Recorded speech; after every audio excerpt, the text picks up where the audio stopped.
Hi everyone, Jasper Basson here. Thank you very much for watching. I've got a very special guest today with me. It's all the way from Toronto. And when I started to introduce him to my following, I've actually been amazed about all the following in South Africa from my following that also support him and loves his channel. And I think the most people, if I introduce him, I think the most people will know him from the YouTube channel Believe, Evan Carmichael. But it's also a lot of extra. I've done some research around Evan. He's doing a lot of events as well currently. He's author of various books. He even owns a salsa dance studio in Toronto. And yeah, he's an online business coach as far as I know. So Evan, did I introduce you correctly? Sounds great, Jasper. Thanks for having me, man. Excellent. Thank you very much. So the purpose of today is to really just dive into and deconstruct your morning rituals and daily habits. I know you're also into morning rituals. You do preach a lot about that. So if I can, before I get to that, do you want to elaborate on anything that I've just said, what you're currently busy with, and yeah, anything in particular? I'm doing my thing, man. I'm pumped to be here. This is it. I'm pumped to be on your show. I'm not here to promote anything or try to give exposure to something. Just try to help your audience as much as possible. I think in terms of morning rituals, I think it's really important. I think what you'll find is successful people don't wake up like an accident. We'll wake up and you'll be tired and you might have stuff in your eyes and lines on your face, but they have a routine that sets them up for success. And everybody's routine will be slightly different. I have a 5S morning routine that I go through that I can explain. But the most important thing out of morning routine is that you get the feeling of being bold, confident, and unstoppable. It's not enough just to do the check boxes. Oh, I did this. I did my 5S's, 1, 2, 3, done. If you don't feel it, if you don't feel bold, then you're not ready to start your day. Like something went wrong in your routine and you have to do it again. And sometimes that's as simple as just having intention. So maybe somebody's morning routine is watching your episode, watching Jasper, listening to his content, right? Maybe that's part of your morning routine. But if you're doing it while you're washing the dishes and taking the dogs out and 18 other things, then you're not hearing the message and then you're not getting the feeling. And so whether your morning routine takes you 5 minutes, 15 minutes, 2 hours, I don't care. What I care about is, are you feeling bold, unstoppable, and confident at the end of your morning routine? If not, you need to fix it. And so with that being said, here's my 5, because it may give you some feedback or insight, something to try on. It may not work exactly for you, but this is what I do. So 5 S's. The first one is sing. And so I wake up, I'm tired, I go to the bathroom, and then I come to my computer here and I put on music that makes me sing. So any song that you would play that would get you out of your chair, you would have to get out of your chair because that song came on. You would just naturally just start moving your head. We all have those songs, right? And for me, it might be a totally different song than for you or your viewers, your audience, but we all have those songs. And so I think it's really important to start your day off with a song that makes you want to move, that makes you want to sing. Because usually we wake up and we're tired, and when we put on music that matches our current state of mind, not the one that we want to feel. So if you're tired and slow, don't put on tired, slow music. Do the opposite. Put on the music that you want to be feeling. And music is the fastest way to change your state. So the fastest way to go from being slow, tired, lethargic into energetic, upbeat, put on a song that you love that makes you get out of your chair. So that's my first S, sing. I have a playlist on my YouTube channel called Believe, #Believe, that has the music that I listen to when I first wake up. But again, I'm one man. Like, you may hate my music. You all have songs that make you come alive. Start your day with that. Next is sun. So sing, then sun. So sun, I like going outside. I take the dogs out for a walk. I like getting some vitamin D on me. You probably get a lot more in Cape Town than I get here in Toronto. But it's summer right now, so I'm enjoying it. I think there's just something to getting outside, getting in nature, getting some sun on you, getting out of your place. Even if you work from home and you come back to your place, just that morning routine of getting fresh air, I think sets you up for having a better day. At least it does for me. The third S is soar. So it's sing, then sun, then soar. Soar is the most important part of my morning routine. What is the thing that makes you soar? What is the thing that makes you come alive? What is the thing that makes you feel bold, unstoppable, and confident? For me, it's reminding myself that the work that I do matters, has an impact, is important. I want to feel like the things that I create mean something to somebody. And so when I'm here in Toronto, it's sometimes hard to imagine, oh, another 300,000 people watched my videos since yesterday. It's a weird, you don't think about that. It's hard to fathom. And so even if I had the greatest day of all time today, tomorrow I'll wake up and I'll be back to square one. And so what I do is I think about somebody that I helped. So this morning, I'll think about somebody that I helped yesterday. And then that reminds me that the work I do matters. And then I'll pick up my phone and record a message on Instagram and Snap, just sharing my thoughts for the day. It's not enough for me until I share it. Just thinking about it isn't enough until I share it. And so it's 15 seconds. Quick little Instagram story, but that sets me up. That's what helps me soar. So sing, sun, soar. The last two are sweat and scare. So sweat is I do a workout. So this morning I did my workout. It's been great because I haven't been able to do a full workout since I broke my neck 3.5 months ago. So it's my first full workout and I'm feeling really sore. Oh, well done. Yeah, thank you. It was fun. So sweat, I just like getting some physical activity, and then scare, do something that scares you. And so I'll end after my workout, I'll go take a cold shower and turn it all the way to cold at the end. And I'm always scared of it. I'm always scared of doing it every time. And when you do scary things, it makes you feel great about yourself. And so that's the 5S morning routine for me. So sing, then sun, then soar, then sweat, then scare. Try them on. Try some of them on. I think for people who are looking at other people's morning routines, nobody else's morning routine will be perfect for you. What you do is you try on their hat, you try on their hoodie, you try on their clothes, and then you see, okay, it doesn't quite fit here. I need to make some adjustments here. And then you end up with your perfect morning routine. So that's mine. I love it. There's quite a few that I resonate with you.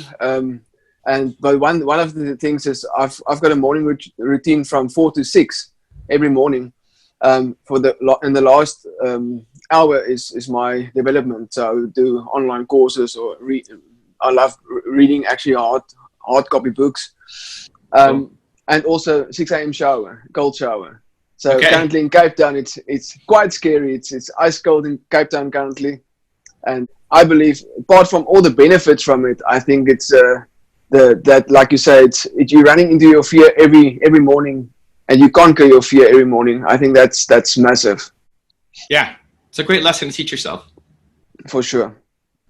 Right, so let's just dive into some of your daily habits, and mostly I want to deconstruct some of your productivity tools that you use to make sure your day, you set up your day for a really productive day.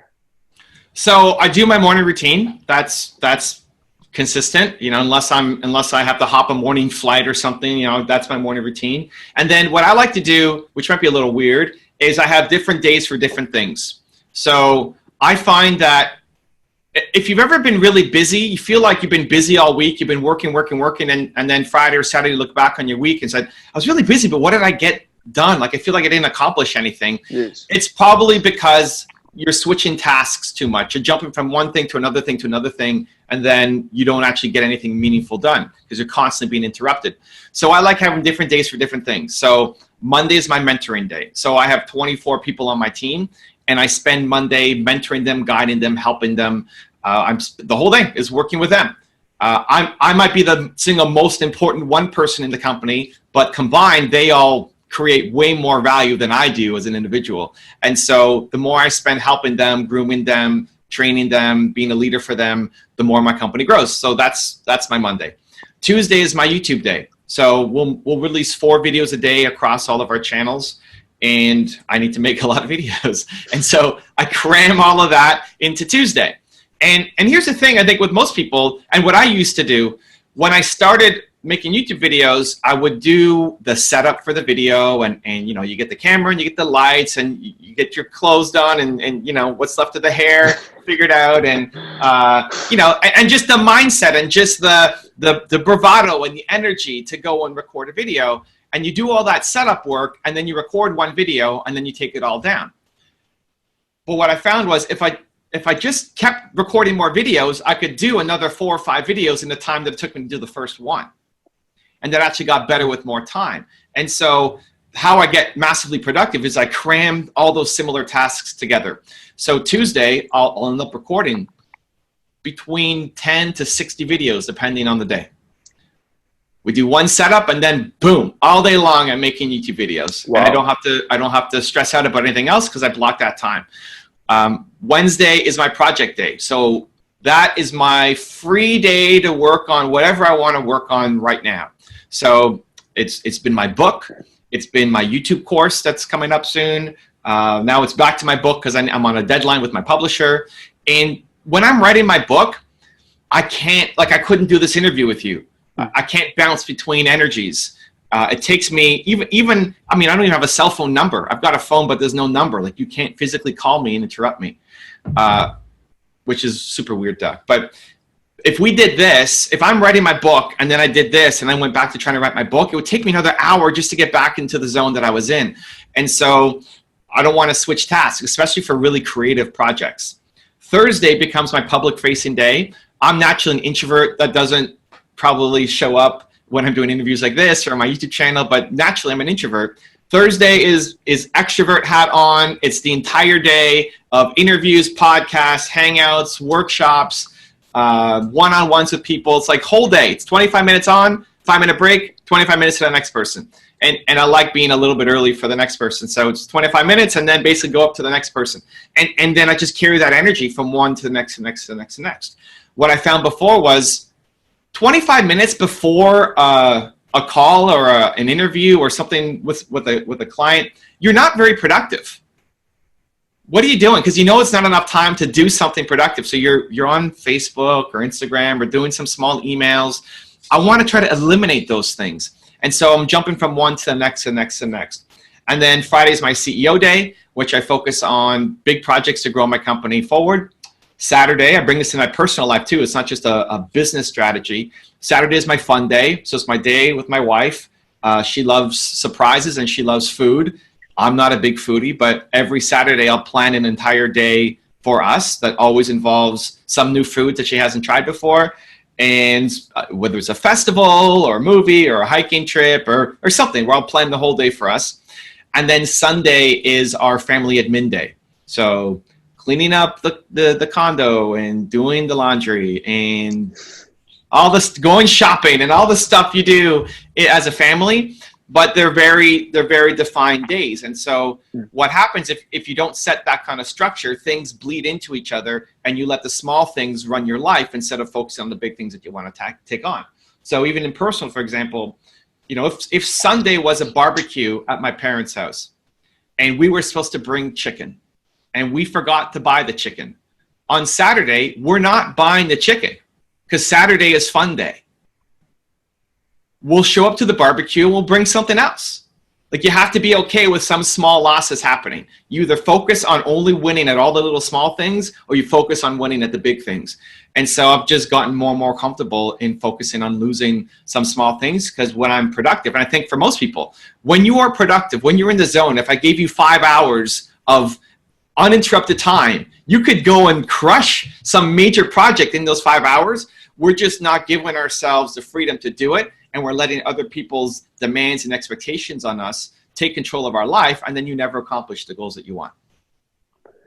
No, I agree with you. I think the biggest thing that one of the things I've done almost 3 years ago is take the email from my phone. So my work email isn't any longer on my phone. It doesn't bother me. In the evenings, I put down my phone or off my phone and spend time, like you say, spend time with the family as well. And something that really changed my life as well, and obviously you're doing exactly the same, is pre-plan your week. So you put in chunks of the day. I like to do 8 to 1 really productive work without my phone, without emails or anything, and really just focus on specific projects. So yeah, I think that is what any high producing person or individual need to do, is to really block out a lot of amount of time and days for specific projects.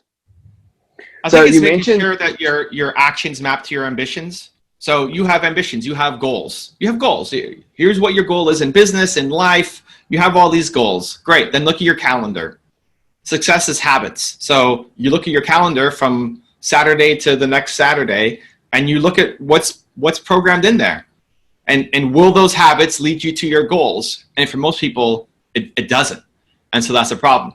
You will never write that book if you don't block off time every week to write your book. You will never get healthy unless you block off time to work out Exactly. So most people's actions don't map their ambitions, and so you need to take control of your schedule. So we've covered a lot of good habits, and I agree with all your habits that you do. I just want to find out any bad habit that you suggest an entrepreneur need to stop today. An entrepreneur or me specifically? This whole series is for specifically to entrepreneurs. But any bad habit that you believe that the person needs to stop today. I think the biggest thing is just consistency. I think people just don't stay consistent on something. I think people start a workout routine and then stop it. I think people start a podcast or a YouTube channel and then stop it. I think people start, whether it's listening to you and saying, hey, I'm going to read for an hour every morning and work on myself. And then they stop it. And they don't allow for the momentum to take charge and actually feel the benefits. I do regular, I call it Flex the X. It takes at least 18 days of consecutive habit or consecutive action to build a habit, at least 18 days. And so people don't often give it enough time. They'll try it for a week and then they drop it. Oh, it didn't work for me. Well, you didn't give it enough time. Like at least 18 days. It's the bare minimum. And so I have this calendar. I think I got one. I have this calendar here that I call Flex the X. And what it is it's 18 days and I just X off every day that I do it. So you're flexing your X's as you check them off. And right now I'm doing keto diet for 18 days. And I'm on today's 11. And I'm doing it, right? I mean, like the next day you see that calendar in front of you. I want to put the X on it as well. So I think people know what they want to do. I think people know the habits they should be doing. They just don't give it enough time for it to be successful for them. So I'm a mentor, you're a mentor. I believe that's probably for the most people to get to the point of consistency and the automaticity of a habit. I believe you need a mentor, whether it's a personal trainer in fitness, whether it's a business coach. Do you agree with me? I mean, I think that's probably for the most part of the most people, that's probably a crucial ingredient. So I think your environment right now is perfectly designed to keep you where you are. Your friends, your family, the people around you, your community, the TV shows you watch, all of it keeps you exactly where you are. And so if you want more, then you need to change some of your environment. You need to change that. We were talking before we went live here how you just came back from Toronto, went to see Robin Sharma and invested into yourself. If you keep reading an hour a day for the next year, you're going to grow a lot between now and next year. And so I think mentors are super important. I tend to skew towards what I call aspirational mentors more than face-to-face mentors. So it's what I do with my YouTube channel. I make these videos every day profiling different successful people, and I learn from them. So I have, my mentors are Steve Jobs or Kanye West or Oprah Winfrey, Howard Schultz, A.P. Giannini, people that I haven't met or may never meet, but I learn from them. And I find that I learn best that way more than having somebody right in front of me. So either somebody who's had success who can meet you for coffee and talk about your problems, or learning from books and learning from videos and learning from shows and podcasts. I think it's important. I think it needs to be part of your daily routine. Otherwise, you're going to stay exactly where you are. I'm just going to step off for a moment from habits. Any particular these days I'm trying to actually take off apps from my smartphone, and rather than putting apps on my smartphone. But do you have any two particular apps that really works for you? Obviously, YouTube is probably one of the bigger ones, but any particular two apps that really makes your life easier? Makes my life easier. That's interesting. So I actually don't use the YouTube app much on my phone. Let me load it up and see what I have. I mean, I use my phone. I think it starts with how you use it. So I'm spending a lot more time on Instagram these days than I did before. I'm trying to build my audience there. But I use it not as a consumption tool. I use it as a creative tool. So I'm not just watching what other people are doing on Instagram. I'm trying to post. I'm trying to create. I'm trying to engage with my community. And so I think step one is, how do you use these tools? Because they're powerful tools. But if you're only using them to consume and not create, then you're never creating anything. But make my life easier. That is an interesting question. I'm just loading it up right now. I mean, productivity tools, we use Evernote as a team. Gmail, it's probably my number one used app just to write back to people. I have Wunderlist on my phone right now. It's not my favorite program, but what it does is allows you to track your habits. I've seen better ones, but it integrates with my Chrome browser right now. So I'm using Wunderlist. So you can put in what are your daily habits, or what time do you want to do different things, and then you check it off so I know where I'm at. Easier. Feedly. I love Feedly. It brings in all of the RSS feeds that I want to subscribe to, the news that I want to stay on top of, and puts it all into one place. So let's go with Wunderlist and Feedly. Those are my two. Great, thank you. Right, so I think on your website, and I just want to quickly touch on that as well, because I resonate a lot with that. While doing the research for the interview with you, I came across on your website the Circle of Potential, and such a lot of amazing and true things on there. I think we worked through some of them, but self-awareness, I think that's right on the top of that, on that circle. Mm-hmm. And I think it comes again with getting to educate yourself consistently. The more you get educated, the more aware you are about certain decisions, and the better decisions you can make, and the better potential results you can get. So, yeah, I'm not sure if you want to elaborate anything on that circle of potential for us. So it starts with, I believe that everybody has Michael Jordan level talent at something. I think everybody's a genius at something. Just most people are doing the wrong thing. Most people, one, either don't believe that they're great, or two, they know they're great at something, but they don't think they're going to crush it. And so instead of being the next great piano player, they become a doctor and then end up hating their life.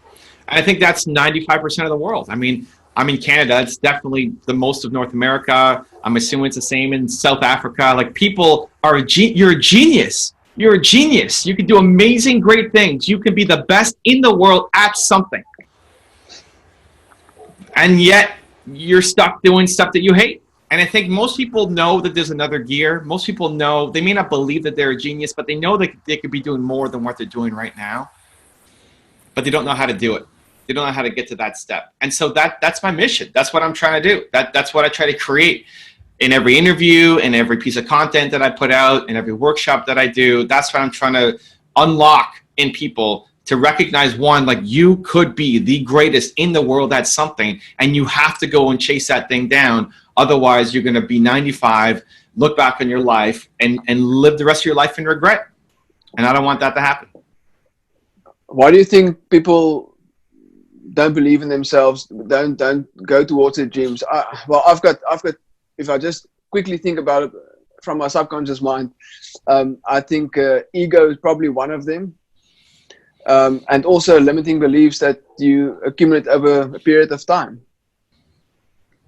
Yeah, I think on the other side of ego is just a fear. You're afraid of what people are going to say if you fail. You're afraid of doing something different. We care too much about what the people around us think.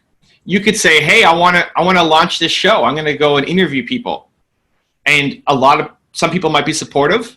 Chances are nobody around you has done this before, which is scary. And there'd be other people who would look at it and say, what? You're not going to, who do you think you are? You can't do that. You're in South Africa. You think you're going to get these people to come on your show? And And then that makes it really hard. It's hard to then go and create something amazing when everybody in your life is telling you that you can't. Or even if they are supportive, they don't know how to help you because they've never done it.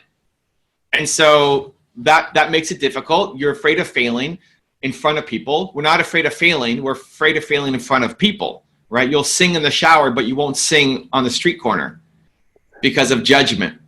And so learning to attack that judgment, learning to attack that fear. Whenever I have a test, the heartbeat test, whenever your heart's going like this, boom, boom, boom, boom, boom, boom, boom, you have to do it.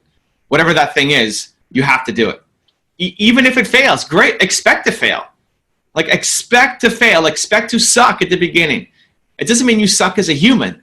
It just means you haven't developed the skills yet, right? So how do you get the skills? You practice. Like your first show better have sucked, right? And sure. If it doesn't suck, then you wasted time. Like you should have started 5 years ago. If your first episode was fire, you should have started 5 years ago. So people expect to be great from the beginning, and then when they're not great, they feel like they suck, and so they stop, and then they stay inside their comfort zone forever. Where I say expect to suck. Expect it. Like if you're going to go off and give some speech, you're going to do a TEDx talk, and you're terrified of TEDx talks. You're terrified of doing public speaking. And then here you are on the TEDx stage, and you decided to go for it. And you get on stage, you stand on that red circle, and you just vomit everywhere and walk off stage. I'm pumped for you. Like that's the best.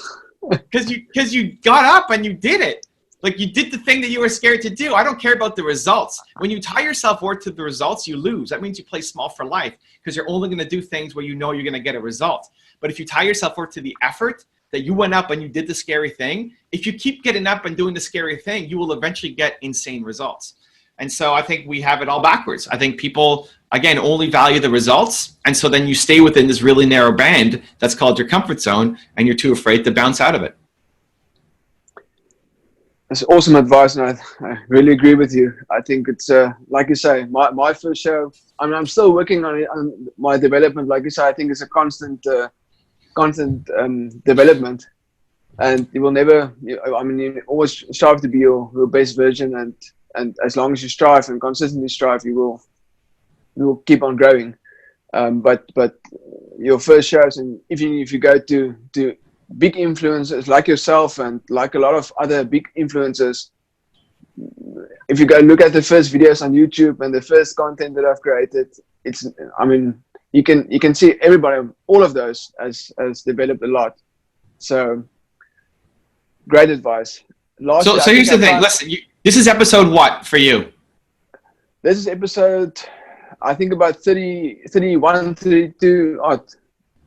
Perfect. And how long have you been? For interviews.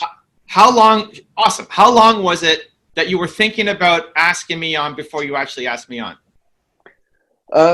I took actually, and I mean, I resonated with what you just said, because the first year I contacted people I know and people I'm comfortable with, not really out of my comfort zone.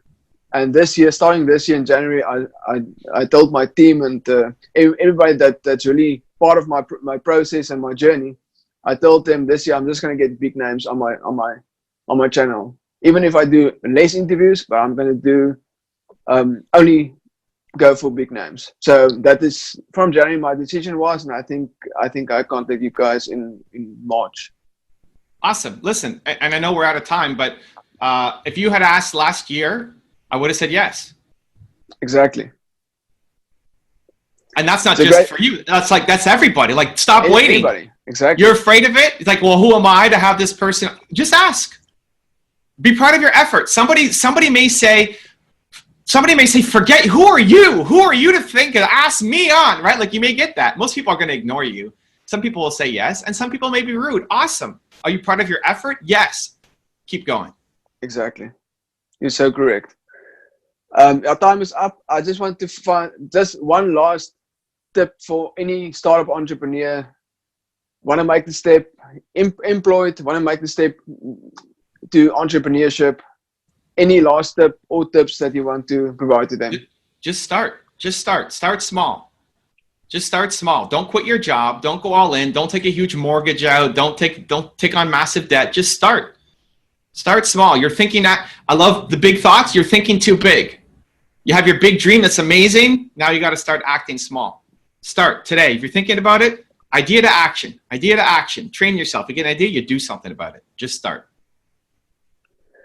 Thank you very much. If I may ask, thank you for all the value, and you sum it up really well in the beginning. This today is not about advertising anything or promoting anything. It's really just about adding value, which I really believe that we all need to do. But may I ask, just lastly, you mentioned you're busy writing a book. May we get a sneak view or sneak idea of what it's all about? I don't know if I can release the title fully, but it's around helping people find their purpose and create a business around it. And we're looking at December or January as it comes out. I'll let you know. I'll let you know when it comes out, and maybe we'll do this again. Definitely, most definitely. Thank you very much, and greetings from Cape Town. I hope I'm the first one from South Africa that interviewed you. I love it. Thank you, Jasper. Thank you very much. Enjoy your day. Cheers. You too. Bye-bye.